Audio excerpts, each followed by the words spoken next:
Wednesday, July 3rd on the Damon Bruce Show, brought to you by Ike Sandwiches. Great to have you back. Thank you. Some call it Hump Day. We call it Humo Day. For those who observe, welcome. It's good to have you here, and I hope you got plans for a great 4th of July coming up as we ended this morning's Wake Up with Damon and Larry.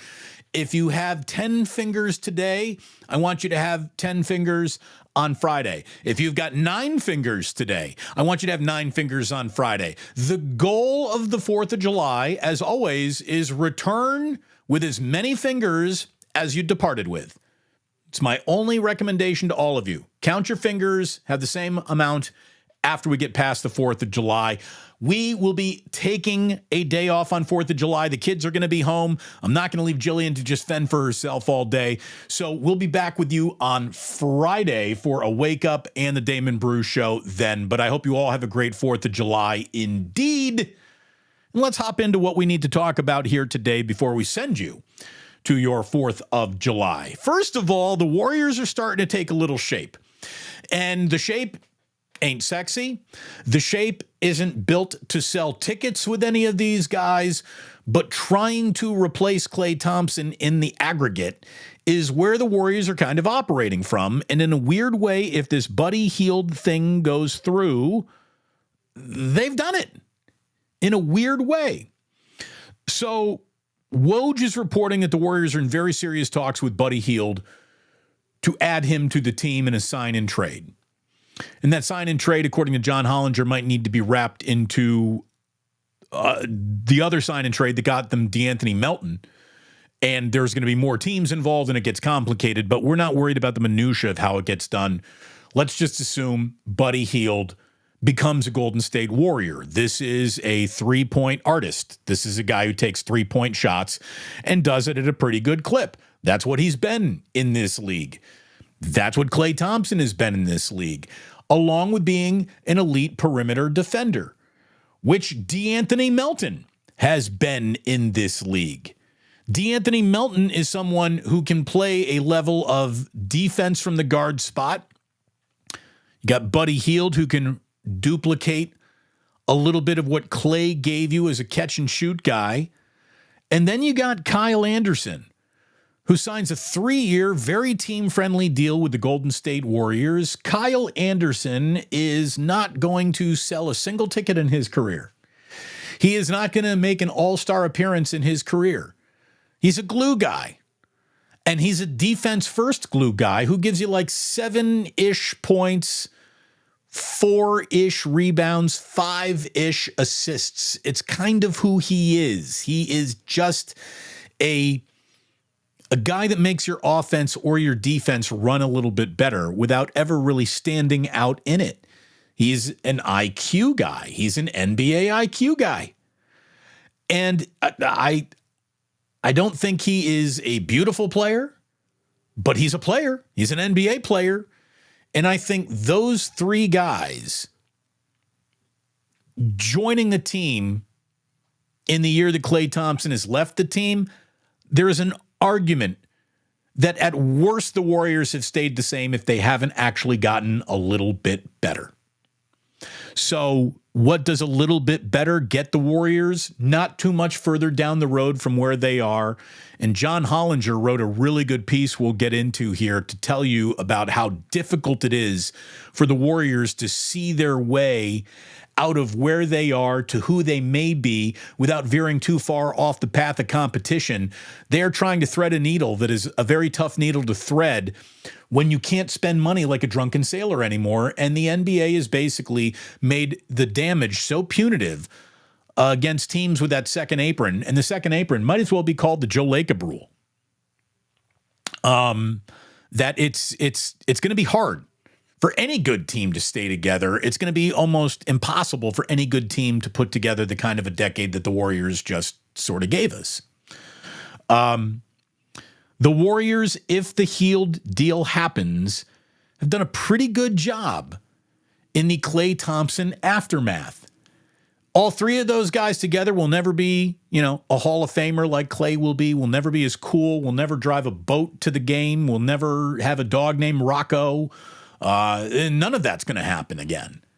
But the actual business of basketball has not changed that dramatically in the absence of Klay Thompson, which is about as dramatic of a change as the Warriors can make. Let's not forget about Lindy Waters III, who could. Let's not forget about Quentin Post, their draft pick. So there are going to be new guys, new levers for Steve Kerr to pull on. I don't know if there's going to be a Lauri Markkanen trade. I don't know who would be involved. Now, with all of the guys who have come in to create a logjam in front of Moody again, maybe he does now become expendable in the post-Klay Thompson era. I wish Moody would get a chance. Again, I believe in him more than most. But, you know, Moody, Paz, Guy Santos, and change, and a draft pick or two for Lauri Markkanen. Oh, okay. Wiggins, Lauri Markkanen, yes. I'd do that rather than rob from the youthful pool of Warrior talent. I'd like to see that happen. I just want this team to still have Kuminga on it at the end of all of these transactions. I'm interested in seeing what he's got this year. And I'm being selfish about this. What do I want to see in the Warriors? You know, I want to see a lot of Kuminga. I want to see an awful lot of Trace Jackson-Davis. I want to see Steph hit a million threes. And I want to see this team play defense in a manner in which they haven't over the last 2 years. And that means Draymond Green, you got to get back on your game, man. You know, you can either be known as the guy who ended the dynasty with a practice punch of Jordan Poole and then sabotage the 2 following years. Or you can change the script and really be the centerpiece of a team that sort of went old school on the NBA. Defensive prowess mattering. This is like a foreign concept to the NBA's regular season these days. And that's what I think the Warriors need to deploy to be competitive. A defensive mindset that you see popping off of your TV screen each and every night. That's how they get through this more than anything else. And it would be the one thing that would really separate them from an awful lot of their NBA team peers. You know, who's playing defense tonight? At no time is it like 3 or 4 teams in this league playing defense on any night of the regular season. The Warriors have to be playing defense every night of the regular season. Let me tell you about how you got to sign up for the Ike's Rewards app, and I really want you to do it right now. Sign up for the Ike's Rewards app, and if you are signed up for the Ike's Rewards app by midnight tonight, you are going to get $4 in store credit put in your Ike's Rewards account by Ike himself to help you celebrate the 4th of July. You got to be there by midnight to this evening. So sign up for that Ike's Rewards app. Start earning your way towards free sandwiches. Ike's saying, hey, you know what? A lot of sandwiches and barbecues happen on the 4th of July. He's got a lot of delicious barbecue sandwiches. He points a few out. There's a spicy Marshawn Lynch Beast Mode sandwich. There's the Jamie Sire, which was a barbecue sandwich. There's the Madison Bumgarner, which is a blatant ripoff of the Damon Bruce, except in steak sauce, it's like a barbecue sauce. But, you know, he pitched really well in the World Series, so we'll let Madison Bumgarner get away with that. Either way, you got delicious barbecue, summertimey options waiting for you at Ike's. Make sure you signed up for the Ike's Rewards app, and make sure that you're heading into the Dubliner and West Portal for your next drink, for your next happy hour, for your next cocktail. Go to the Dubliner, tell Kenny, tell John that you were sent by Damon. Damon sent me. They will know what you mean when you walk in there, and I'm going to tell you that Plus Mania 4 will be happening at the Dubliner and West Portal, so you might as well familiarize yourself with it now before we start doing this together, Plus Mania 4 style. And that's going to happen. It's going to happen in the month that we are in right now. I can promise you that. I can promise you that. We will pick a date and release it soon. So thanks to everyone at the Dubliner, thanks to Ike's, thanks to my sponsors, thanks to all of you. Hit like and subscribe. Support the channel by becoming a member. Support the channel by patronizing my sponsors. And everything good certainly comes from that. So here we go. John Hollinger basically spelled it out in a way that not a lot of Warriors fans are going to want to hear, but it's the truth. In a second apron environment, writes John Hollinger. You can't just throw money at your problems. None of these teams had assets or cap flexibility to materially improve their situations. He was talking about the Warriors and the Lakers. He said, but they're not the only ones. Incidentally, Denver, Phoenix, Milwaukee, Miami, all of these teams are learning the same right now. Again, the reason why the Boston Celtics are for sale right now is because they're going to have a luxury tax bill coming in a few years from now that's going to be north of $300 million. Which is an awful lot of sprinkles to put on top of the cake. These teams stand out because they become inured to their exceptionalism. Whatever rules we apply to most teams haven't necessarily applied to these teams because they want to win. They've got an aggressive owner who's willing to spend to win. In the most recent collective bargaining agreement, that is no longer true. And if the Clippers and Warriors want to go $50 million into the tax, there was no real consequence. Well, now there is. The Warriors finally acknowledged the reality that had been slapping them in the face for the last 2 seasons. They completed the second half of the Jordan Poole salary dump by waiving Chris Paul's non-guaranteed $30 million. They let Klay Thompson go, and they agreed to a deal with DeAnthony Melton instead. This seems more jarringly optical than in its pure basketball terms. The Warriors replaced Thompson with better, younger players who cost less and got a $16 million trade exception with 2 second-round picks. And, this can't be seen as anything other than a giant win, with the biggest potential snafu being that they get DiVincenzo'd if Melton plays really well and they can't afford to bring him back after that year because they don't have bird rights on him. But this is where the Warriors are. And Hollinger wraps up by saying, the Warriors have a middling to good team in an awesome conference, which is how they won 46 games last year and still missed the playoffs. And a similar outcome is highly plausible once again.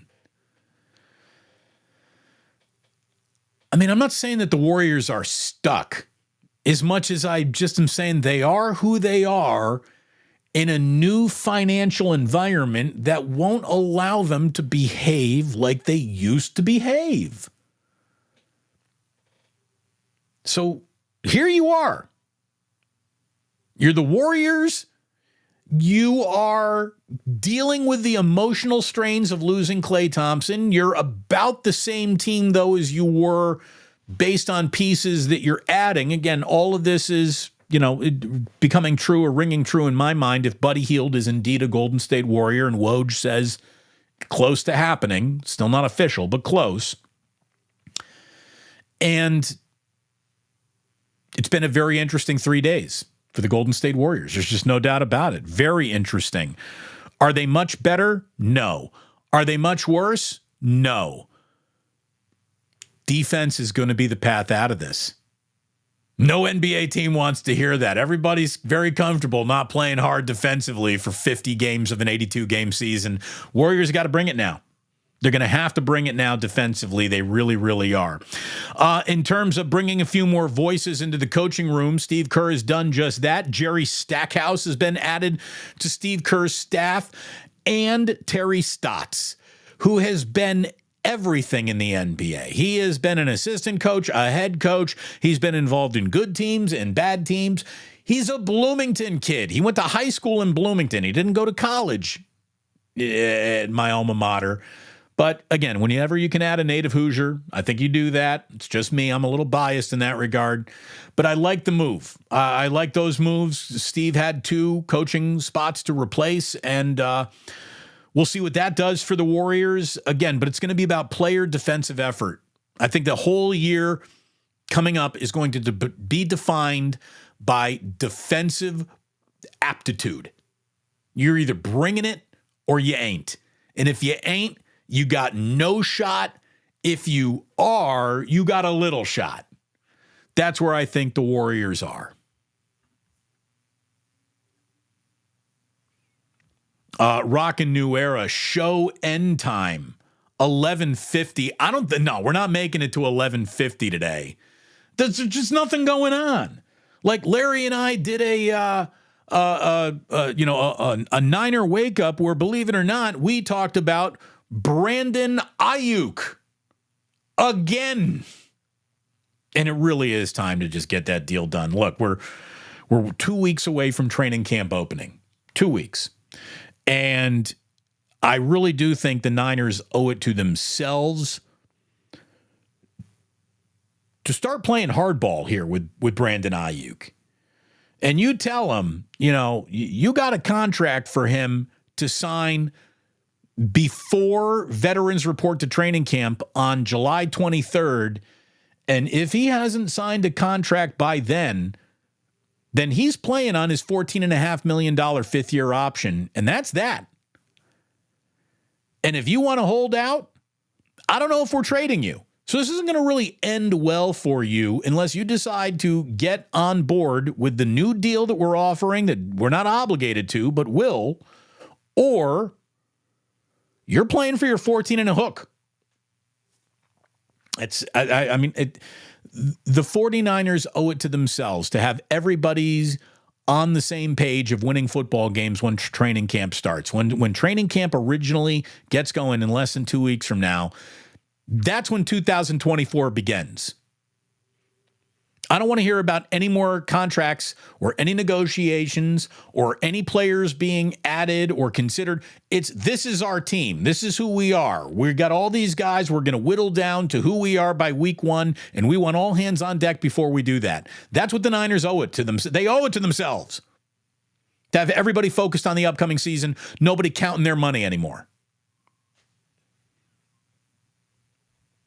I don't like what's happened with holdouts in pass. Nick Bosa got off to a slow start. Debo got off to a slow start. You don't need a Brandon Aiyuk slow start. You need him on. You need him on it. You need him working out with Brock Purdy the first second that can happen.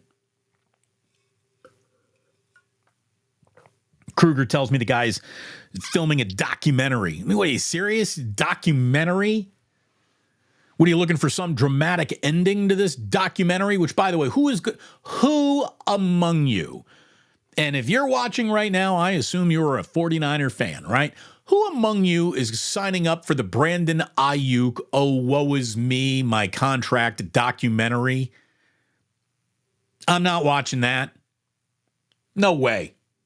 No, who would be interested in watching Brandon Aiyuk frickin' TikTok with Jaden McDaniel? Who cares? Who cares? I mean, I don't mean to be nasty about this, but there really isn't any aspect of your life that interests me other than catching football, scoring touchdowns, and moving chains for first downs. That's where Brandon Aiyuk is interesting. Brandon Aiyuk, the storyteller of my days in a contract negotiation. Unless he's already got a deal with Netflix, freaking Hulu or something. Who's watching that?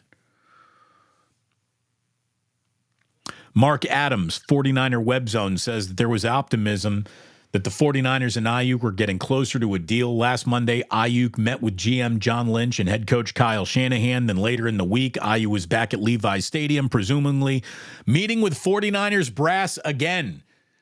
How many in-person meetings, how many months of negotiation do you need to go to before you reach the X marks the spot or the walkaway point here?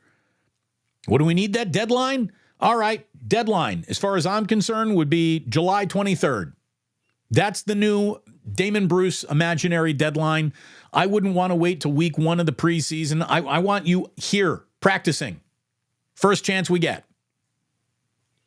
It's time to play a little hardball. And again, what wild card does Brandon Aiyuk have to play? His only recourse will be, I'm holding out. And that doesn't look good on a player. Doesn't help their finances, doesn't help the season, doesn't help the team, and it doesn't help what other NFL teams think about them either. So, look out. The Brandon Aiyuk conversation that never goes away still hasn't gone away, and it's nuts. We got Must Be Trouble saying country's falling apart. Aiyuk trying to get 14 million more doesn't compel me. Yeah, no, I don't think I'm watching that documentary that he's filming. Brandon needs a hug from Dirty Rice 81. I mean, I don't know. Like, what more? What more do you need? In terms of, you've had your 2 in-person meetings. You've got your everybody coming together, kumbayaing or not. I'm tired of it. I am absolutely sick and tired of this conversation. This is how I feel about the documentary. Raider Luke has it. Document D's nuts. Indeed. Come on, D's. D's nuts. Holdout means injuries. I mean, I'm not going to disagree with that. It's not guaranteed, but it certainly opens the door for it to happen. Brandon's under contract. He's making 14 and a half. Get to camp. Don't hold out. Again, the Niners don't owe Brandon Aiyuk anything more than that 5th-year option. And they can go down that road if they want to. Oh, True Blue forever. Shouting out a little Maximum Football. It's been a while. Maximum Football!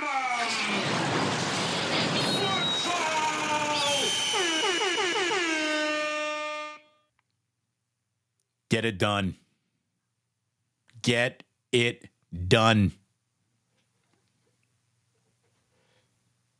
There's nothing left to do but get the contract done, right? It's like the 49ers. There's nothing left for you guys to do but win a Super Bowl. There is nothing left to do but get the Brandon Aiyuk contract done or trade him and just move on. Okay? I don't want anybody dragging this team's dauber down. I don't want any pouting.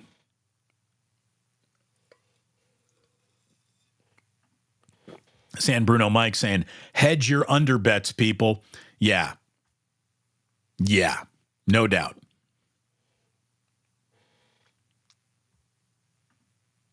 Only a few more Sundays before we get to watch football. What are we, like 10 Sundays away? I mean, it is. It's coming. It's coming. Thank goodness. If you thought you've enjoyed the Brandon Aiyuk contract conversation, wait until you hear us actually talk football. You're going to love it.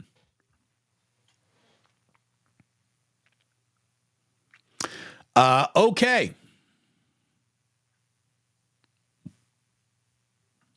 Chef A. At least I've got the Bear to watch for a bit. I'm telling you, that show's so freaking stressful. Like, over what? You're just making sandwiches.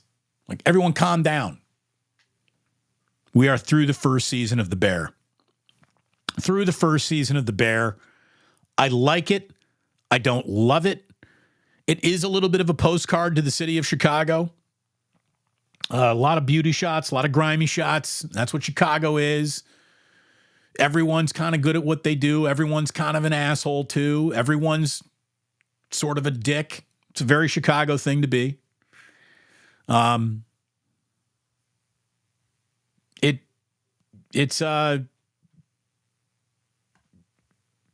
Luke says the Christmas episode is elite. See, I haven't made it there yet. No spoilers. No Bear spoilers. I will say this, though. One of the hardest jobs I ever had, without a doubt, working in restaurants and bars. I have so much respect for front of house, back of house. That shit ain't easy. Not even close. It's so much easier for me to have been a broadcaster than I was a waiter or a bartender. This is easy. And oh, by the way, we're going to talk about how easy and how healthy my life will be because I actually sit here and drink coffee with you.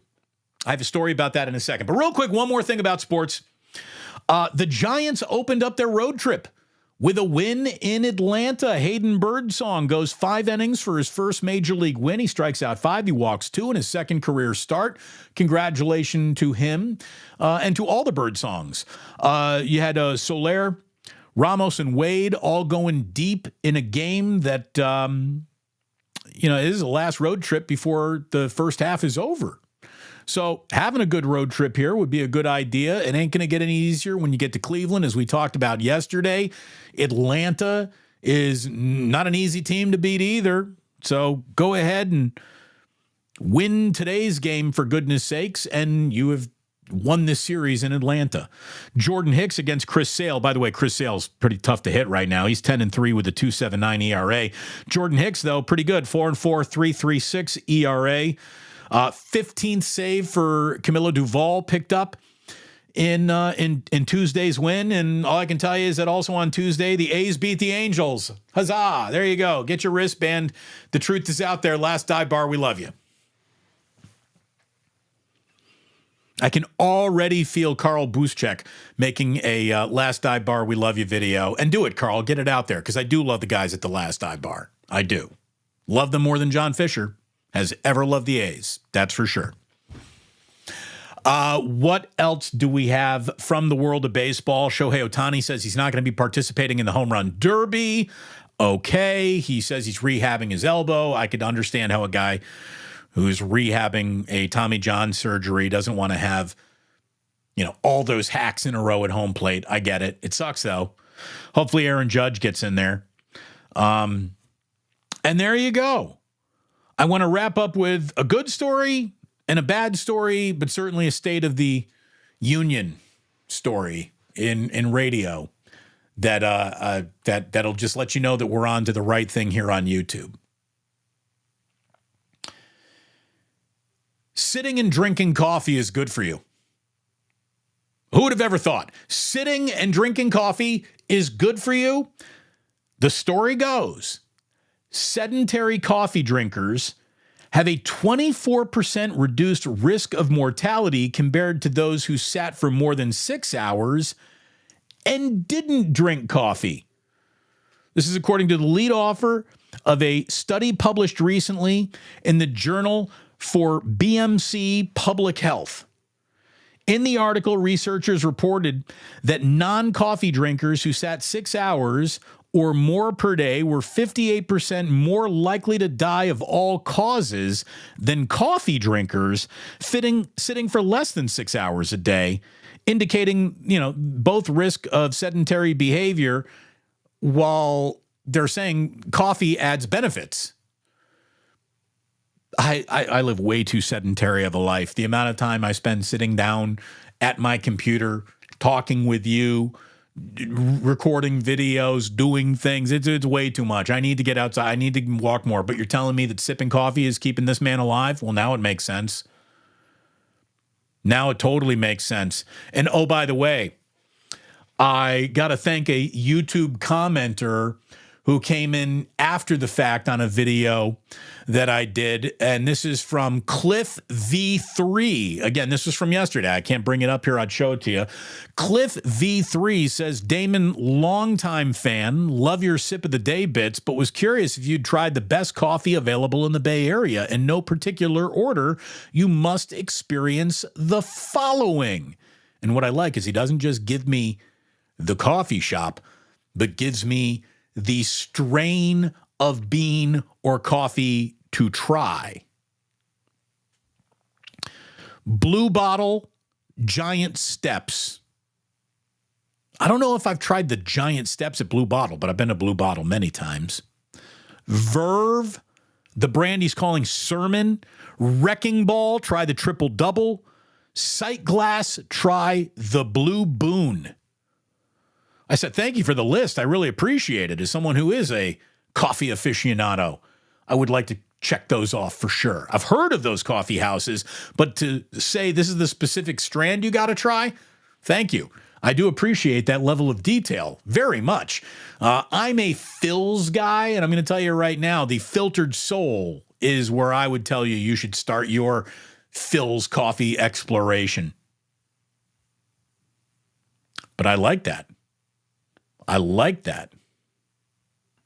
The Verve. I don't know about The Verve, but Verve.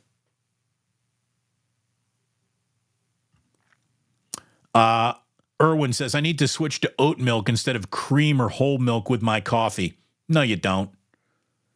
Your great-great-grandfather lived a very long life without a sip of oat milk. You can too. I'm going to say right now, oat milk is for pussies. So is almond milk. Drink milk. Drink cream. There you go. Matthew.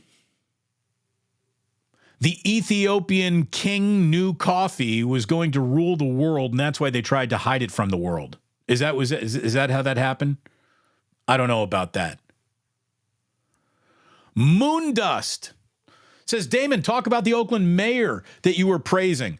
I never praised the Oakland mayor other than talking to her about John Fisher, and I'm going to believe that no matter what else is going on in the mayor's life, that John Fisher was an empty-handed negotiation the entire time he was talking with her. And I don't know much about what's going on with the mayor of Oakland other than she claims to be the victim of she's a sexual abuse survivor. If she's involved in some sort of child sexual abuse ring, she should be hung in the town square. I don't give a shit about the mayor of Oakland, but for one conversation I had with her about the A's. There's no other element of her entire political career I know anything about, care anything about. We just wanted to talk to her about the A's. We did that. I believe her on all motherfucking of John Fisher's Oakland A's. Any other element of her is literally something I don't care about. We did not vet her in any way. I am not interested in a single policy she has got. I don't care. So there's my official position. My talk with the mayor of Oakland was about the A's. There is no element of her that could ever interest me, ever. Unless, of course, she really was involved in some sort of child sex ring, in which case she should be beheaded in public. Can I be any more demonstrative than that? Do you know where I stand on that now? There you go.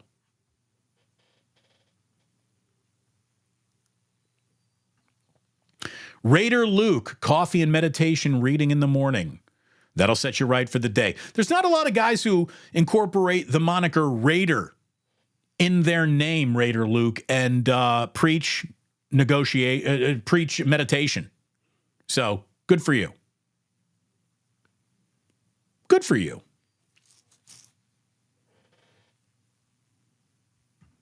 E. Scott Burns.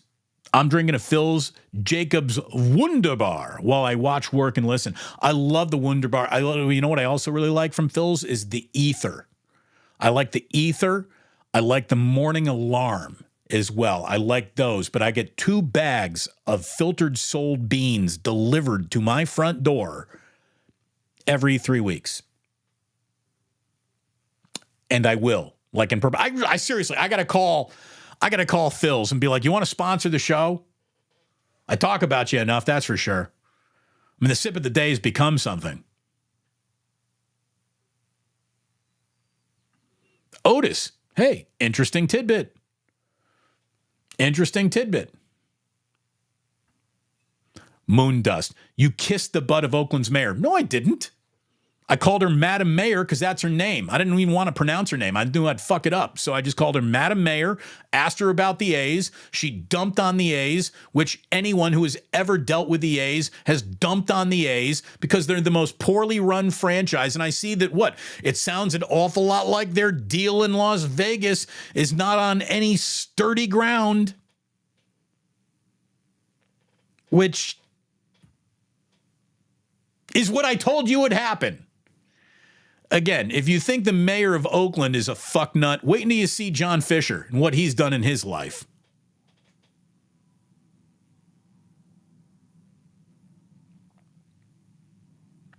Must be trouble saying lots of bovine steroids in milk. Dude, bovine steroids don't affect real men and women. So just drink your milk and shut up about your bovine steroids. If you're worried about bovine steroids, you ain't going to make it. Like, you should just tap out right now. Bovine steroids. Get the fuck out of here. Maybe that's what Tayshaun Gibson was taking, the bovine steroids, to try to hang around the NFL.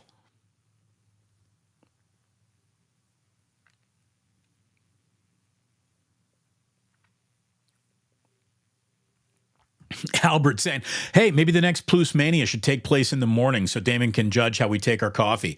I will judge you. I will judge you harshly.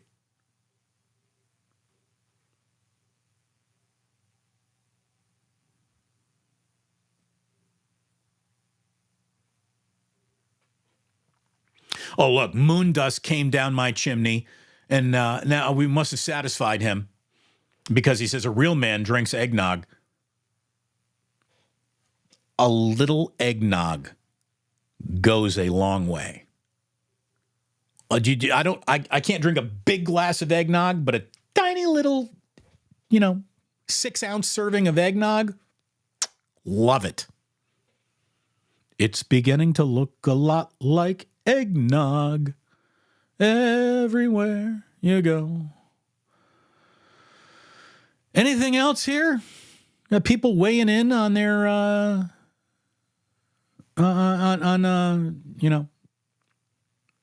did people weighing in on their coffee preferences? I appreciate that.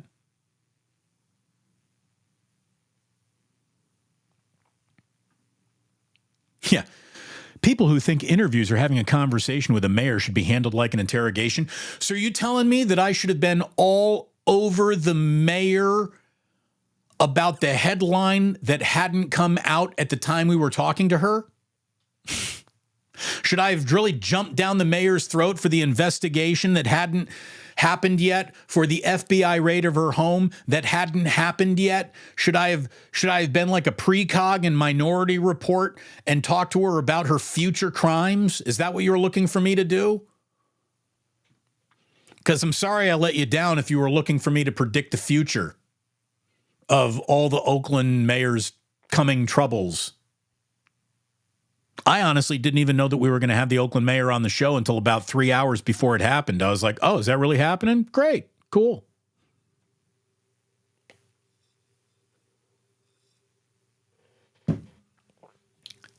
And there you go.